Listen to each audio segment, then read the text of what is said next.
activity. As you know, our exams will be started. So before the exams, I want to explain the chapter 1. And this chapter 1, I have to revise that matter in our surroundings. So if you have any problem regarding the matter, then we can discuss here. If you have any problem, then you can write the problem also. Okay, so let us start matter. What is matter? Do you know what is matter? Everything which is present in the universe is matter. Actually, anything which occupies space and has mass is known as matter. You know that. So let us write the definition, and little bit I want to explain this matter as in short, because this is a revision portion. So if you have any problem regarding this, then we can discuss in next video also. So matter, first of all, anything which occupies space and has mass, which occupy space and has mass is known as, is called matter. Do you know how matter is formed? So matter is formed by the particles, or you can say what is the physical nature of the matter. Actually, matter is formed by the number of particles. Do you know the particles are very small in size, we cannot see with the naked eye, and one drop of water contains 10 to the power 21 particles. So you can assume that the particles are very small in size. Before that, the ancient or in the ancient time, the matter is known as an anu or parmanu. Okay, and some scientist has given the name padharth. So matter is very small in size. Now some characteristics are there. What are the characteristics of matter? Actually, the matter, the particles of the matter can be move continuously, or you can say what are the characteristics of matter. So you can write the characteristics of particles of matter. Okay, have you seen that if we will take water, one glass of water and 1 spoon of sugar, or you can put 1 drop of ink into it, then what you will see? After some times the color of the water becomes changes. If you have put the blue ink, it will becomes blue in color. It means the particles are moving, that's why it will be change the color. Particles are mixed together with their own. Okay, so that is known as diffusion, intermixing of the particles of the matter, that is known as diffusion process. Okay, so because of the diffusion, the particles of the matter will be mixed together. So first characteristic of particles of matter, that particles of matter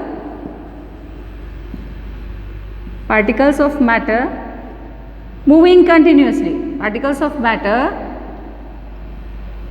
are moving continuously,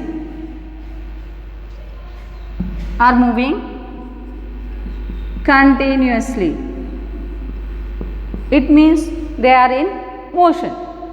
Now if we will see that we will take 1 glass of water, and what we will put? We will put the, for example, this is the beaker, it will contain the water up to this level.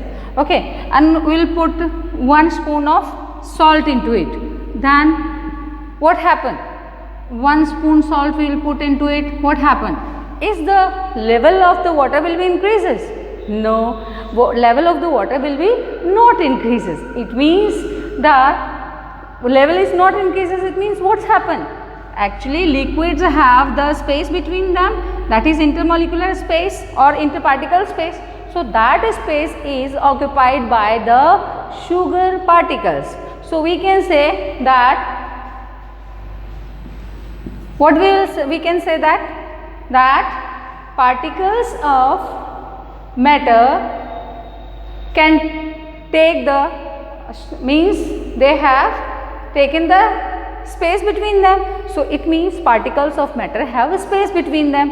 Actually solid, liquid and gases, three particles are there, three types of the particles are there. So the arrangement of particles of matter are like that. The solids are combined and these are very close to each other. These particles are very close to each other. So space between the particles are very less. Okay. This is the space, this is the space, interparticular space or intermolecular space, the space which is present between the particles. So that is very more. So here they are very close, the space is very less, so force of attraction is very strong here. Okay. So here you can say these are the solid. In liquid the space becomes more as compared to the solid. Space becomes more here. Okay. This is the interparticular space, this is liquid. If we will talk about the gas, the space is very more. That's why the particles can move easily from here and there. And what's happened? The force of attraction is very less in between them. So what's happened? They can move in any direction. Or if we will kept in the room, we will just pour into any other beaker, then they will be full in that beaker. Okay. So they will occupy that beaker, they will occupy that specific space. So we can say that particles of matter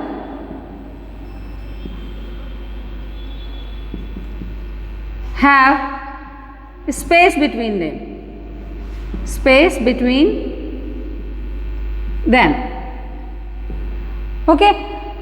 Have you seen that spaces becomes more in the gas? So these are the gaseous particles, as spaces becomes very more or very high. Space is very you can say space is very less in solid. Then as we can compare it with the liquid has more space as compared to the solid, and gases has very high or very more space, very much space as compared to the liquid. So these are the comparative space between them, a comparison of the space between them. Now if we will talk about the force of attraction between them, then force of attraction also different. Actually if we will take the three things, one we can take the chalk, thicken iron or wood. What you will do? चौक को लिया, hammer से तोड़ने की कोशिश की, तो what happened? It will be broken down into the powder, change into the powder. Powder बन गया. अब आपने आयरन लिया, उसको पीटने शुरू किया हैमर से, then what happened? It will be not broken down. अगर आप वुड लोगे एंड वुड को आप हैमर से लगाओगे, बीटना शुरू करोगे, you are beating with the hammer, then what's happen? Wood के थोड़े थोड़े से टुकड़े हो जाएंगे. इसका मतलब क्या है? जो वुड है वो थोड़ा सा टूटा, इसके बीच में फोर्स ऑफ अट्रैक्शन था, वो किससे कम था? चॉक से. चॉक जल्दी टूट गया, इसका मतलब फोर्स ऑफ अट्रैक्शन बहुत ही कम था.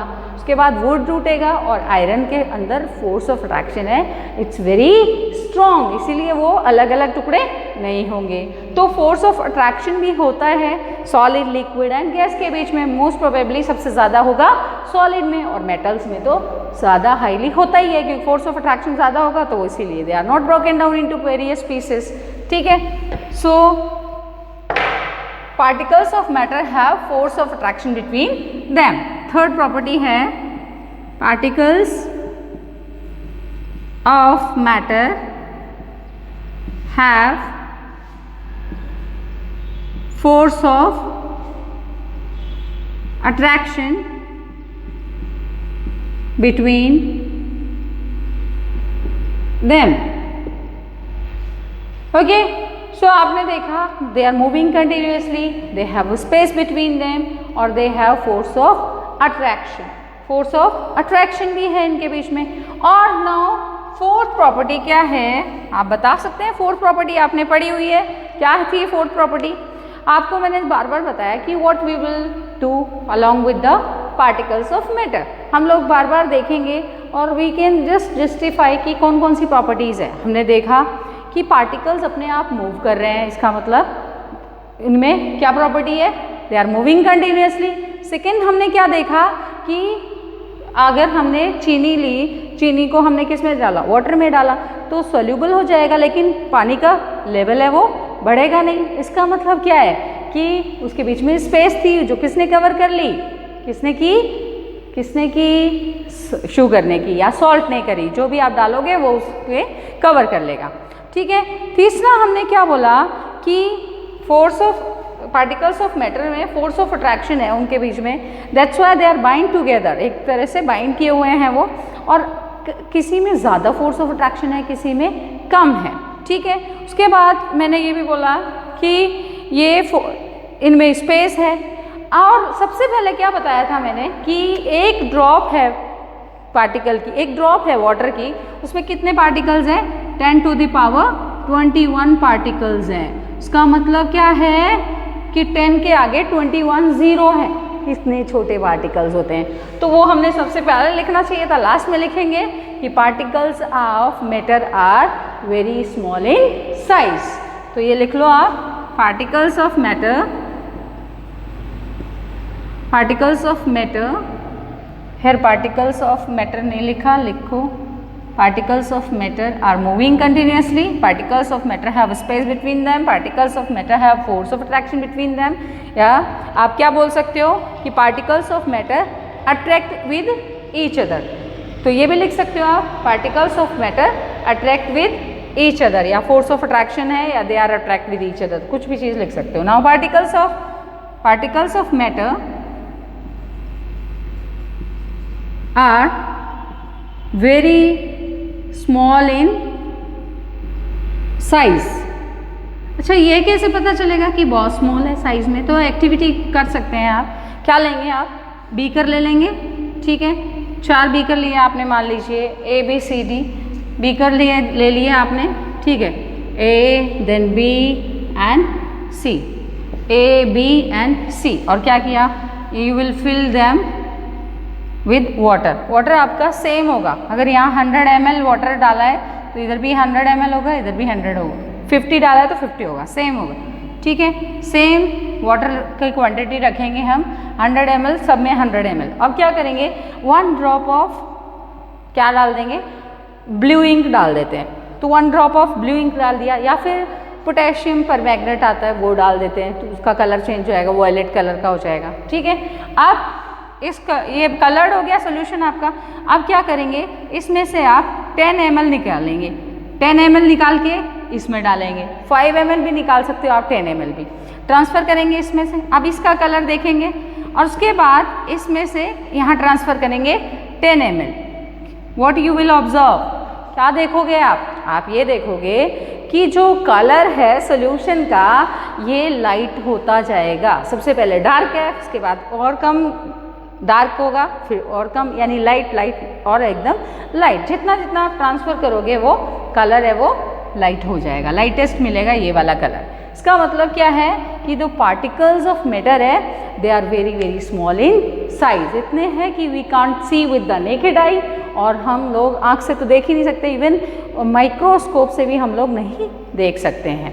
ठीक है, इसके लिए स्कैनिंग टनलिंग माइक्रोस्कोप आता है जिससे हम लोग इसको देख सकते हैं, अदरवाइज ये नज़र नहीं आते। शायद मैंने सेकेंड चैप्टर में आपको ये पढ़ाया था। ओके, तो ये आपको बता दिया मैंने, स्पेस का कैसे पता चलेगा, सबकी एक्टिविटी बता दी है। उसके बाद आप नेक्स्ट ले लेंगे पार्टिकल्स, ये चारों एक्टिविटी बता दी है। तो सेकेंड मैंने आपको डिफ्यूज़न भी बताया, क्या होता है डिफ्यूज़न, डिफ्यूज़न क्या होता है मैंने अभी बताया, intermixing of particles bye their own. ठीक है, उसको हम डिफ्यूज़न बोलते हैं। और आप बोल सकते हो कि the motion of the movement of the particles from higher concentration to lower concentration. ठीक है, उसको आप बोलोगे डिफ्यूज़न।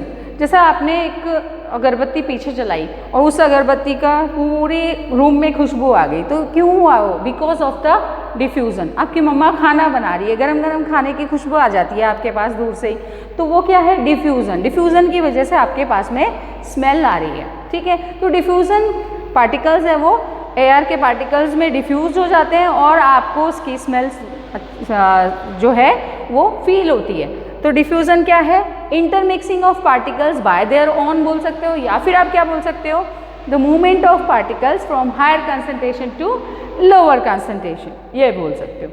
ठीक है, तो इसको हम डिफ्यूज़न बोलेंगे। अच्छा, डिफ्यूज़न सबसे ज़्यादा किस में होता है? फर्स्ट किस में होगा? सबसे ज़्यादा डिफ्यूज़न होता है गैस में, लिक्विड्स में उससे कम, और सबसे कम सॉलिड्स में। आप बोलोगे मैम सॉलिड्स में कहाँ डिफ्यूज़न होता है? होता है बेटा।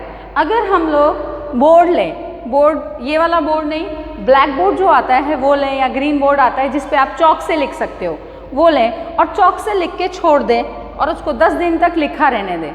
10 या 15 दिन के बाद में आप उसको रब करोगे तो क्या होगा? वो रब नहीं होगा, बड़ा मुश्किल पड़ेगा उसको रब हो करना। बहुत मुश्किल क्यों होगा? क्योंकि जो चॉक के पार्टिकल्स हैं वो डिफ्यूज्ड हो गए हैं किसमें? अपने बोर्ड में।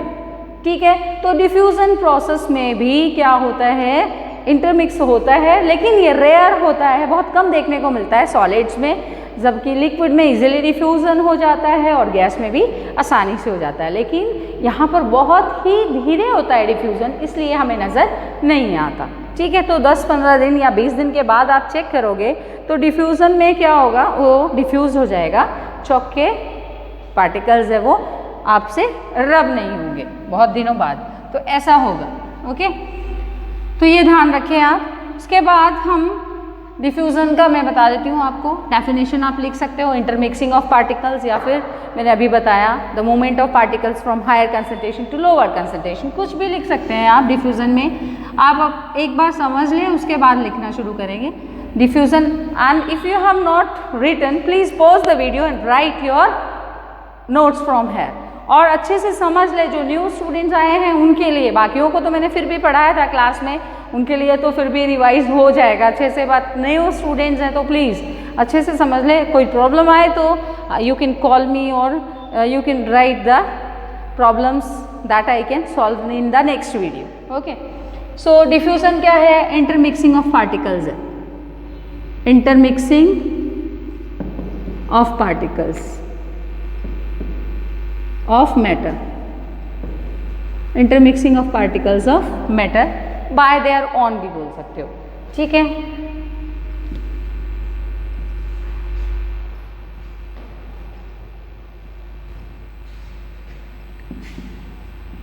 Bye there on.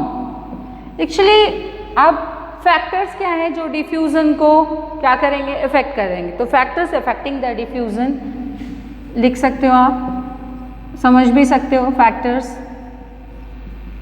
Affecting diffusion, कौन कौन से फैक्टर्स है? Temperature, if temperature will be increases the diffusion becomes faster. आपने देखा होगा, ठंडा पानी लेंगे उसमें चीनी घोलना शुरू करेंगे तो नहीं घुलेगी, जैसे ही अगर गर्म करेंगे तो चीनी आराम से घुल जाएगी। तो डिफ्यूज़न किस पे डिपेंड कर रहा है? टेम्परेचर पर। उस सब्सटेंस का या उस सॉल्वेंट का टेम्परेचर इंक्रीज कर दोगे तो डिफ्यूज़न भी इंक्रीज हो जाएगा। दूसरा, आपने देखा है अगर मम्मा ने खाना बना के रखा है किचन में तो आपको दूर से स्मेल नहीं आएगी, लेकिन अगर मम्मा तुरंत बना रही है खाना गरम गरम तो आपको दूर से ही खुशबू आ जाएगी कि आपके किचन में क्या पक रहा है। ठीक है, तो ये डिफ्यूज़न आप देख सकते हो क्या कौन कौन इफेक्ट कर रहे हैं। ठीक है, नाउ डेंसिटी भी डिफ्यूज़न को इफेक्ट करेगी। कैसे? एक्चुअली रेशियो ऑफ डिफ्यूज़न है वो इन्वर्सली प्रोपोर्शनल है square root of the density according to the Graham's law, जिसको आप बोल सकते हो R = 1/√, ये R है। ठीक है, डायरेक्टली प्रोपोर्शनल, इन्वर्सली प्रोपोर्शनल है 1/√D। D क्या है? डेंसिटी है। ठीक है, तो ये हम बोल सकते हैं जैसे लाइटर गैसेस हैं, जैसे हाइड्रोजन है, मीथेन है, अमोनिया है, तो they will diffuse faster than the heavy gases. Heavy gases कौन सी है? हाइड्रोक्लोराइड गैस है या ऑक्सीजन गैस है। ठीक है, जैसे नाइट्रोजन गैस है, कार्बन डाइऑक्साइड गैस है, तो ये गैसेस हैवी होती हैं, तो हैवी गैस है वो डिफ्यूज नहीं होंगी, जबकि लाइटर गैसेस हैं वो डिफ्यूज फास्ट हो जाएगी। तो डेंसिटी पे भी डिपेंड कर रहा है, डेंसिटी मतलब हैवीनेस पे। आपने देखा होगा अगर आप चीनी घोल रहे हैं पानी में तो भी घुल जाएगी। लेकिन अगर आप वो डालते हैं शहद डालते हैं तो वो नहीं घुलेगा आसानी से। आप स्टर करोगे बहुत अच्छे से तब जाके घुलेगा, मीन्स वो ज़्यादा टाइम लेगा as compare to the sugar या सॉल्ट डालोगे आसानी से सॉल्युबल हो जाएगा, डिफ्यूज होगा। लेकिन वो जो है दूसरा अपना शहद है वो थोड़ा सा टाइम लेगा। तो ठीक है, सबकी जो डेंसिटी है, डेंस है, वो कौन है डेंस, कौन है मेनली डेंस, कौन है हनी ज़्यादा डेंस होता है, भारी होता है, उसका वजन ज़्यादा होता है तो वो अच्छे से डिफ्यूज़ नहीं हो पाता। तो भारी चीज़ें डिफ्यूज़न में टाइम लगाएंगी और हल्की चीज़ें फास्टली डिफ्यूज़ करेंगी। दूसरा मैंने आपको बोल दिया, ये तो हो गया फर्स्ट, क्या हो गया, डेंसिटी हो गया। डेंसिटी इन्वर्सली प्रोपोर्शनल है 1/√, डेंसिटी के, ठीक है। यानी डिफ्यूज़न जो है, डिफ्यूज़न इन्वर्सली प्रोपोर्शनल हो गया डेंसिटी के, √, density inversely proportional to the square root of the density बोल सकते हो आप। ओके, नाउ नेक्स्ट है टेम्परेचर। अगर मैंने बताया टेम्परेचर डायरेक्टली प्रोपोर्शनल होगा, टेम्परेचर इंक्रीज होगा तो डिफ्यूज़न भी इंक्रीज हो जाएगा। तो आप बोल सकते हो टेम्परेचर डायरेक्टली प्रोपोर्शनल है डिफ्यूज़न के, ठीक है। तो डायरेक्टली प्रोपोर्शनल टू डिफ्यूज़न लिख सकते हो आप। ओके, इधर डिफ्यूज़न इन्वर्सली प्रोपोर्शनल था square root of the density के, और यहाँ पर टेम्परेचर डायरेक्टली प्रोपोर्शनल डिफ्यूज़न की। इट मीन्स अगर टेम्परेचर इंक्रीज होगा तो डिफ्यूज़न भी इंक्रीज होगा। पहले मैंने क्या बताया था कि लाइटर गैसेस हैं वो ज़्यादा फास्ट डिफ्यूज़ होंगी as compare to the heavier gases, ठीक है। यहाँ मैंने क्या बताया, temperature directly proportional to diffusion. जैसे किसी का भी टेम्परेचर अगर लेस है तो वो डिफ्यूज्ड लेस होगा, और अगर उसका टेम्परेचर हाई होगा तो डिफ्यूज फास्ट होगा, ठीक है। थर्ड हम ले लेते हैं प्रेशर। अगर प्रेशर इंक्रीज करेंगे तो डिफ्यूज़न भी इंक्रीज हो जाएगा। इसका मतलब क्या है, diffusion also increases with the pressure, ठीक है। जैसे पंचर टायर्ड है, एट हायर प्रेशर में फ्लैट हो जाएंगे पंचर टायर, ओके। जो है पंचर टायर्ड है, higher pressure becomes flat then the puncture tyre at lower pressure, okay. तो ये बोल सकते हो आप। सो थर्ड लिखेंगे हम, क्या है, डायरेक्टली प्रोपोर्शनल टू डिफ्यूज़न है। थर्ड लिखेंगे हम, थर्ड क्या बताया मैंने आपको, प्रेशर। तो प्रेशर क्या है, डायरेक्टली प्रोपोर्शनल टू डिफ्यूज़न है। Diffusion directly proportional to pressure भी बोल सकते हो आप, ठीक है। तो डिफ्यूज़न यहाँ पे भी आप लिख सकते हो, diffusion directly proportional to temperature, क्योंकि हम लोग किसको लेके चल रहे हैं, डिफ्यूज़न को। डिफ्यूज़न क्या फैक्टर्स इफेक्ट कर रहे हैं, दिखा रहे हैं हम। So you will write diffusion directly proportional to temperature, ठीक है। नेक्स्ट लिखेंगे आप diffusion directly proportional to pressure, ठीक है। एक्चुअली जैसे ही प्रेशर इंक्रीज होगा डिफ्यूज़न भी इंक्रीज हो जाएगा, ठीक है, क्योंकि पंचर टायर हाई टेम्परेचर पे फ्लैट हो जाता है, ठीक है। जैसे ही लो प्रेशर होगा तो वो फ्लैट हो गया।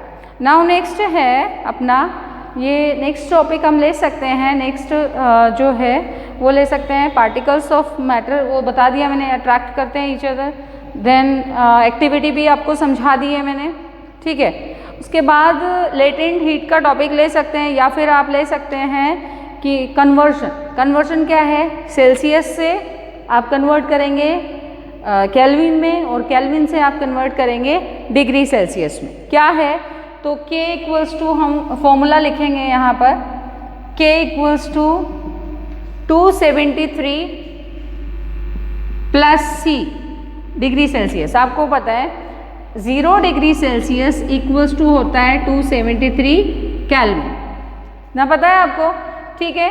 तो मान लो कन्वर्ट करना है आपको 30 डिग्री सेल्सियस, ठीक है। अब 30 डिग्री सेल्सियस कन्वर्ट करेंगे तो क्या करेंगे आप, C गिवन है, और C जो गिवन है ये C है, आपको इसको चेंज करना है, आपको कन्वर्ट करना है। किस में कन्वर्ट करेंगे आप, केल्विन में। तो केल्विन में क्या फॉर्मूला बताया मैंने, ये।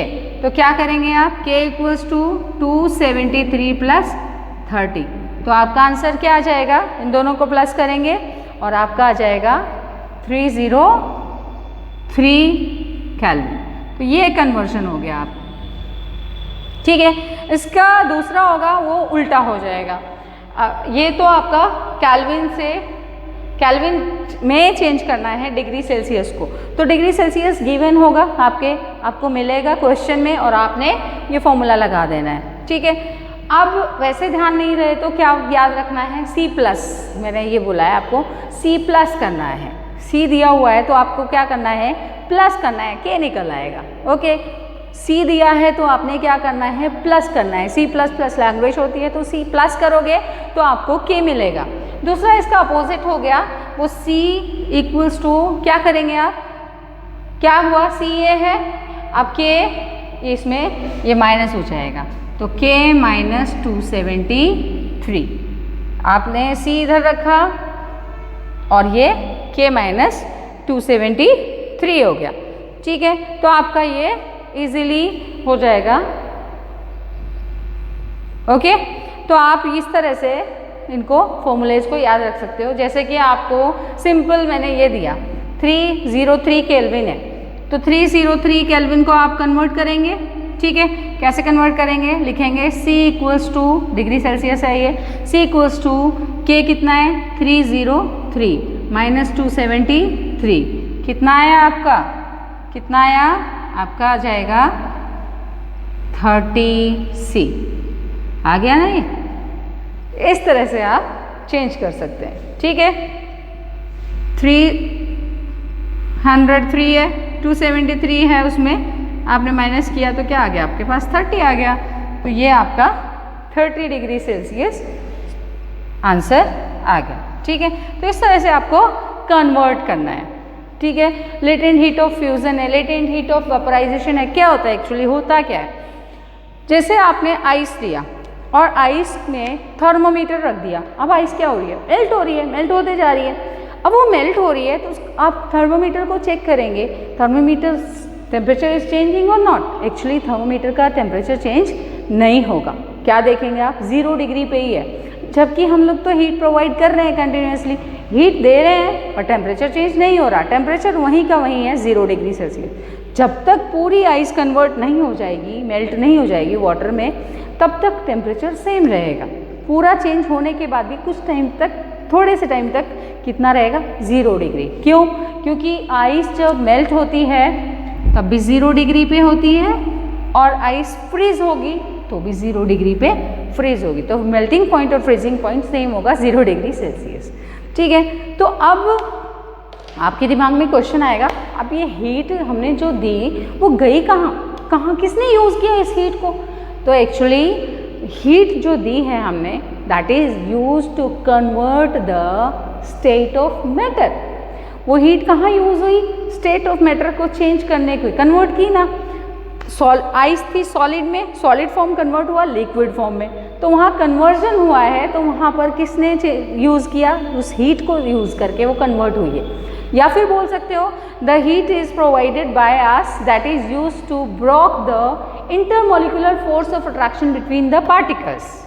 यानी क्या किया उसने, जो पार्टिकल्स थे, इंटर पार्टिकल्स कैसे थे, ऐसे थे सॉलिड के, बिल्कुल क्लोज थे, एक दूसरे से बिल्कुल क्लोज थे, ठीक है। स्पेस बिल्कुल कम थी इसमें, इंटर पार्टिकल की स्पेस बहुत कम थी। अब फोर्स ऑफ अट्रैक्शन ज़्यादा था, तो फोर्स ऑफ अट्रैक्शन को किसने तोड़ा, उस हीट ने तोड़ा और चेंज कर दिया लिक्विड में, ठीक है। So you can say that latent heat of fusion क्या होती है, the heat which is required to change 1 kg of solid into liquid at its melting point at the atmospheric pressure, ठीक है, that is known as latent heat of fusion। actually latent का मतलब क्या है, hidden heat, छिपी हुई heat है, that we can't see it, वो heat hidden है, ओके। तो लेटेंट हीट दो टाइप्स की होगी, latent heat of fusion and latent heat of vaporisation. अगर आप किसी चीज़ को वेपर में कन्वर्ट कर रहे हो, ठीक है, आपने लिया, आपने कोई भी बॉयल किया, वाटर को बॉयल किया, तो वाटर बॉयल होके क्या चेंज होगा, वेपर में चेंज हो जाएगा। तो वेपर में चेंज होगा तो उसका जो बॉइलिंग पॉइंट लेंगे, जैसे ही बॉयल शुरू होगा तो कितने डिग्री पे होगा, 100 पे ही होगा, और जब तक वो वेपर में चेंज होता रहेगा तब भी उसका टेम्परेचर कांस्टेंट ही रहेगा 100 डिग्री। अब वो कहाँ गया, कहाँ जो टेम्परेचर दिया था हमने वो वेयर इट इज़ यूज, तो दैट टेम्परेचर और that heat is use to break the force of attraction between the particles, ये बोल सकते हो आप। ठीक है, सो अच्छे से चैप्टर रीड करना, लर्न करना, ओके। और प्रॉब्लम्स आए तो मुझसे पूछ लेना। वैसे ज़्यादातर पॉइंट्स मैंने डिस्कस कर लिए हैं इस चैप्टर से रिलेटेड, और थोड़े बहुत पॉइंट बच भी गए होंगे, और कोई कहीं आपको प्रॉब्लम्स आएंगी तो I will discuss in my next video, okay. Now we can compare the properties of solid, liquid and gases, okay. So how we can compare the property? Actually I have already told you that if you will talk about the mass of the solid, liquid or gas, it will be definite, okay. The mass of solid is definite, the mass of liquid is also definite, and the mass of gas is also definite. If we will talk about the shape, then what's happened, the shape of the solid is definite, but the liquid, if we will put into the container, it will take the shape of the container.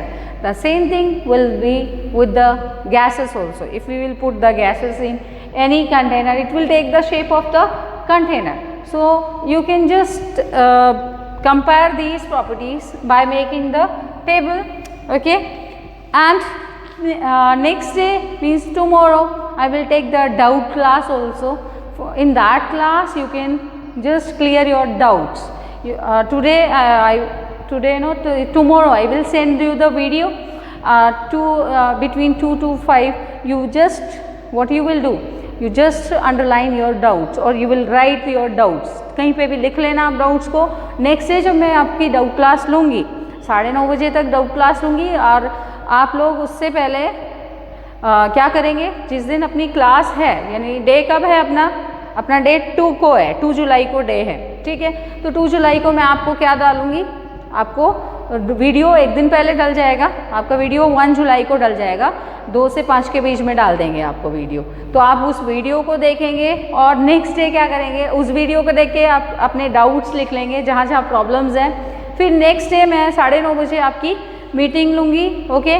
वो doubt class लेंगे mainly, और उस doubt class में हम लोग doubts clear करेंगे। तो आप लोग अपने डाउट्स लिखेंगे और नेक्स्ट डे आप 9:15 बजे के करीब आप मीटिंग में ज्वाइन हो जाएंगे, और 9:30 से हम आपके डाउट्स लेके क्लियर कर देंगे। 40-45 मिनट्स में आपके डाउट्स क्लियर हो जाएंगे, और जो बचेंगे वो नेक्स्ट वीडियो में होंगे, जो अपना नेक्स्ट वीक में आएगा। आई थिंक 7 को आएगा फिर से अपना वीडियो, तो अपन तब अपने डाउट्स क्लियर कर लेंगे। तो फर्स्ट चैप्टर है, प्लीज़ इसको अच्छे से रिवाइज करो।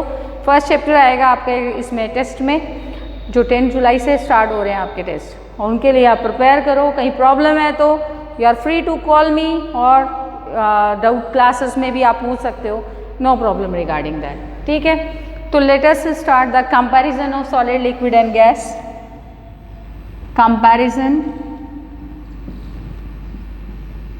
Of solid, liquid and gas. मैंने आपको बताया वैसे मैटर कितना टाइप का हो सकता है। मैटर फिजिकल प्रॉपर्टीज़ के अकॉर्डिंग ये 3 टाइप्स का होता है, जनरली 3 टाइप्स का होता है, 2 और ऐड हो चुके हैं, बट जनरली 3 टाइप्स का है, solid, liquid and gas, okay. Generally हम बात करते हैं तो 3 टाइप्स की बात करते हैं।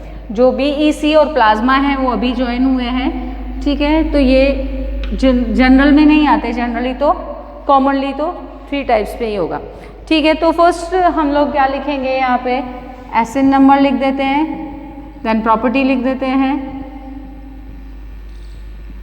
किसकी, सॉलिड की, लिक्विड की, गैस की, तीनों की प्रॉपर्टीज़ को कंपेयर करेंगे, ठीक है। तो आप लिखेंगे यहाँ सॉलिड, सॉलिड लिखेंगे, सॉलिड, लिक्विड एंड गैस, ठीक है। तीनों की प्रॉपर्टी हम कंपेयर करेंगे साथ साथ। एक प्रॉपर्टी लेंगे और उसको तीनों से ही क्या करेंगे, कंपेयर करेंगे। जैसे हमने फर्स्ट प्रॉपर्टी ली, फर्स्ट प्रॉपर्टी हमारी है मास, ठीक है।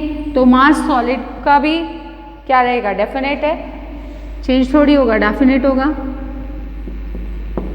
लिक्विड का भी डेफिनेट है एंड गैस का भी डेफिनेट है, ठीक है। तो तीनों के मास है वो डेफिनेट होंगे, ओके। दूसरा मैंने आपको बताया, अभी बताया था आपको वॉल्यूम, वॉल्यूम नहीं बताया था मैंने, कुछ और बताया था आपको, शेप बताई थी, ठीक है। तो शेप बताई थी मैंने, शेप क्या होगी, सॉलिड की डेफिनेट होगी, लेकिन लिक्विड और गैस की क्या बताई थी मैंने कि shape will acquire, means shape can change according to the container, shape change हो जाएगी। तो आप लिख सकते हो acquire the shape of the container, acquire the shape of the container, ठीक है। कंटेनर की शेप है वो एक्वायर कर लेगा, ठीक है। यहाँ भी सेम वही होगा, गैस में भी acquire the shape of the container, acquire the shape of the container. आप नोट्स बना लेंगे, जिन्होंने, जो न्यू स्टूडेंट्स हैं उन्होंने नोट्स नहीं बनाए तो प्लीज़ बना लेना और इनको लिख लेना और लर्न कर लेना सबकी प्रॉपर्टीज़ क्या क्या है, ठीक है।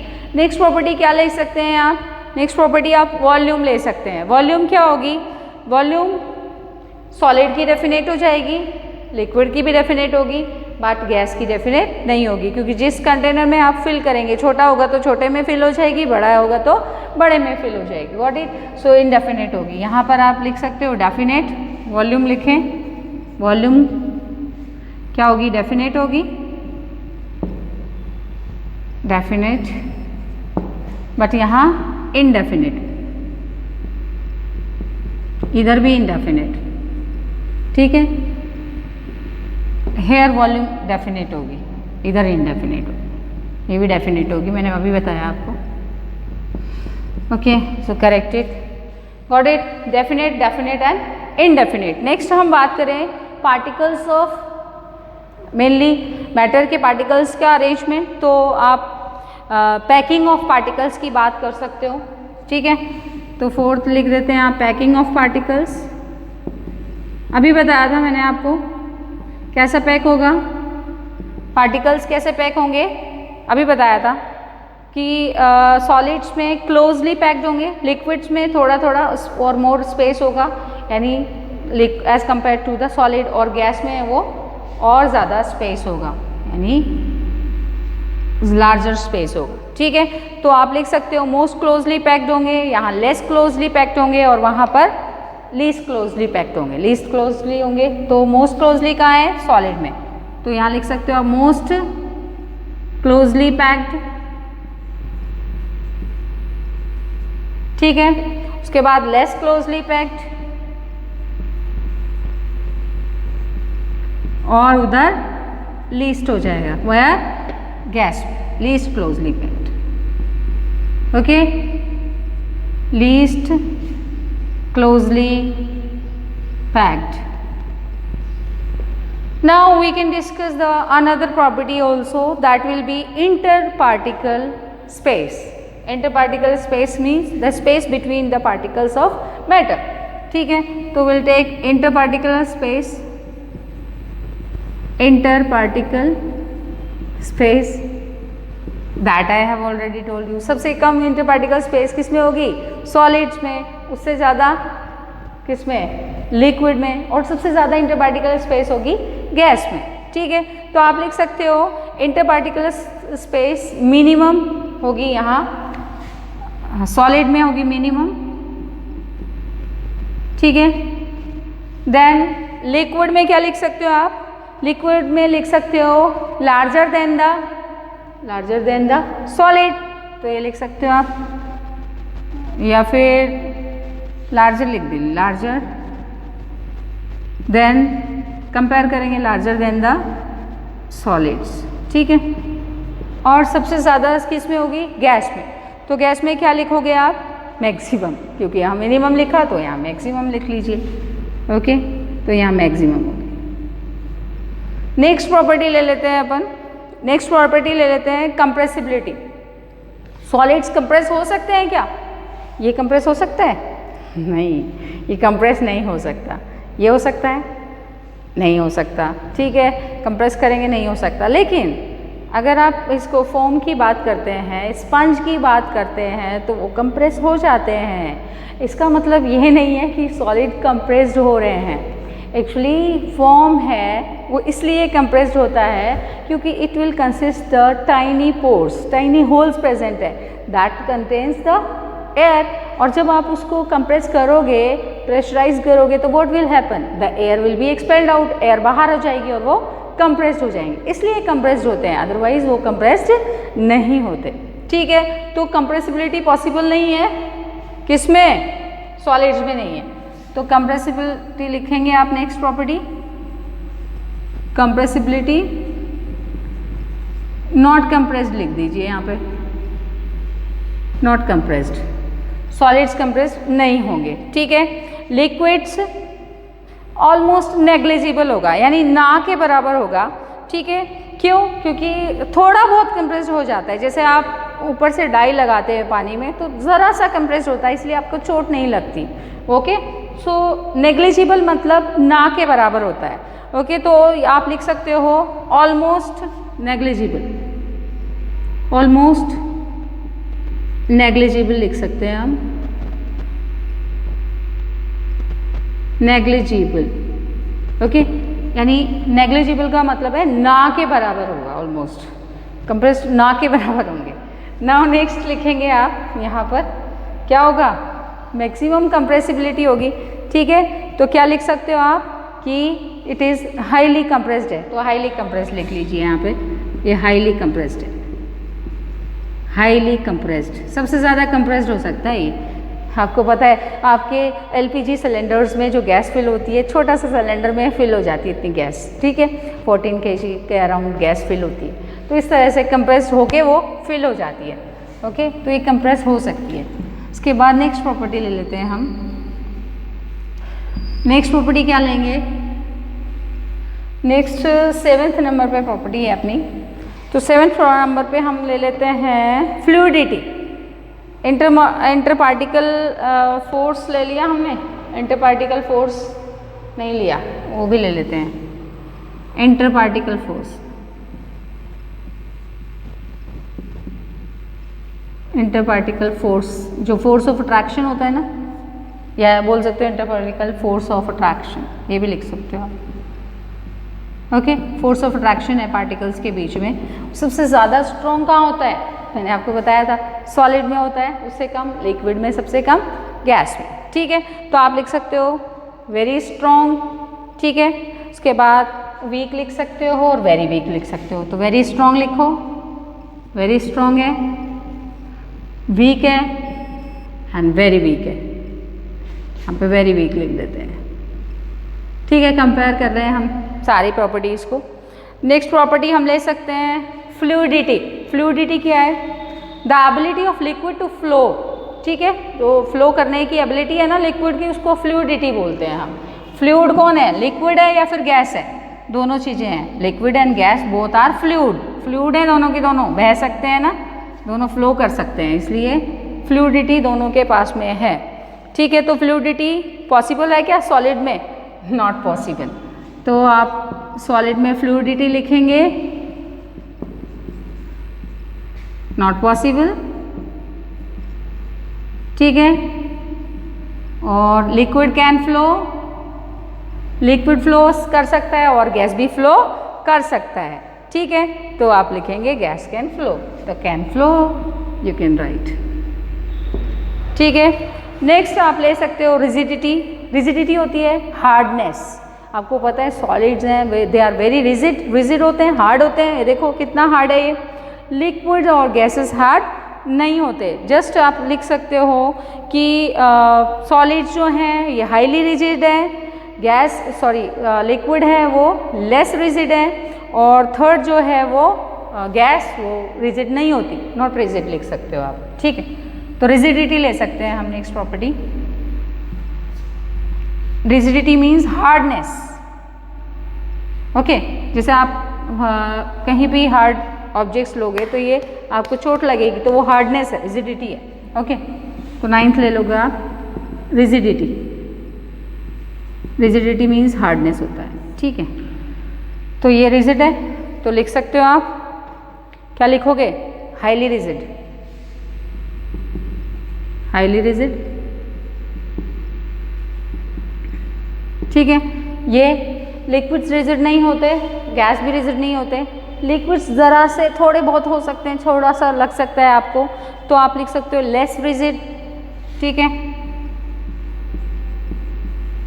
थोड़ी सी चोट लग सकती है पानी में जाओगे तो, छलांग लगाओगे तो लेस रिजिड लिख सकते हो आप, ओके। और इसमें गैस है वो रिजिड नहीं होता, तो आप लिखोगे नॉट रिजिड,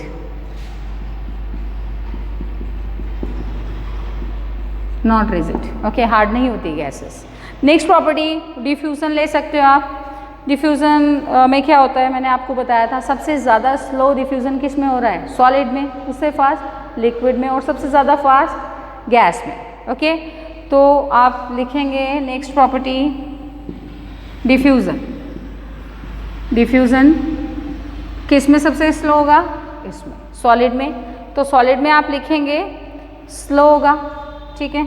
यहाँ स्लो, डिफ्यूज़न के सामने ही स्लो लिखोगे, ठीक है। उसके बाद लिक्विड्स में स्लो उससे ज़्यादा होगा, सॉलिड से तो ज़्यादा होगा ना, तो क्या लिखोगे आप? आप लिख सकते हो फास्ट, ठीक है। इससे तो फास्ट ही होगा। और इसमें वेरी फास्ट लिख सकते हो आप, गैस में वेरी फास्ट, ओके, क्योंकि सबसे ज़्यादा फास्ट होगा गैस में। Got it? तो ये आपने लिख लिया। Next motion of constituent particles ले सकते हो, उसमें ऑसिलेटरी मोशन होगा सॉलिड्स में, आपको पता है। देन ट्रांसलेटरी मोशन होगा गैस में एंड लिक्विड्स में। इसको छोड़ो, काइनेटिक एनर्जी देख लो। काइनेटिक एनर्जी ऑफ पार्टिकल्स क्या होती है? Movement of particles, the energy by virtue of the motion of the particles, ठीक है। Particles of the motion, particles of matter will be moving, so ये जो मूवमेंट है पार्टिकल्स का, उसको हम बोलते हैं काइनेटिक एनर्जी, ठीक है। तो काइनेटिक एनर्जी सबसे ज़्यादा हाई किस में होगी? गैस में, उससे लो लिक्विड में, और सबसे लो किस में? किस में होगी? सॉलिड्स में। पार्टिकल्स मूव नहीं करते सॉलिड्स में, करते लीस्ट करते हैं, ठीक है। उससे ज़्यादा गैस में करेंगे, और सबसे ज़्यादा वेरी लार्ज, जो लार्ज करेंगे वो करेंगे गैस में। तो ये लिख सकते हो आप, काइनेटिक एनर्जी वाला पार्ट लिख सकते हो। काइनेटिक एनर्जी ऑफ पार्टिकल्स यहीं लिख लेते हैं, ठीक है। काइनेटिक एनर्जी ऑफ पार्टिकल्स, ठीक है। तो सॉलिड्स में क्या बताया मैंने? काइनेटिक एनर्जी, मूवमेंट कम होता है ना पार्टिकल्स का, सॉलिड्स के पार्टिकल्स मूव कम करते हैं। तो लीस्ट लिखेंगे आप, यहाँ लीस्ट है, यहाँ लार्ज है, यहाँ लार्ज मूवमेंट होगा, मूवमेंट बहुत ज़्यादा हाई होगा तो काइनेटिक एनर्जी ज़्यादा होगी। काइनेटिक एनर्जी सबसे कम होगी सॉलिड में, उससे ज़्यादा होगी लिक्विड में, और सबसे ज़्यादा होगी गैस में। तो काइनेटिक एनर्जी जो गैस है उसमें सबसे ज़्यादा होगी, वेरी लार्ज होगी, ठीक है।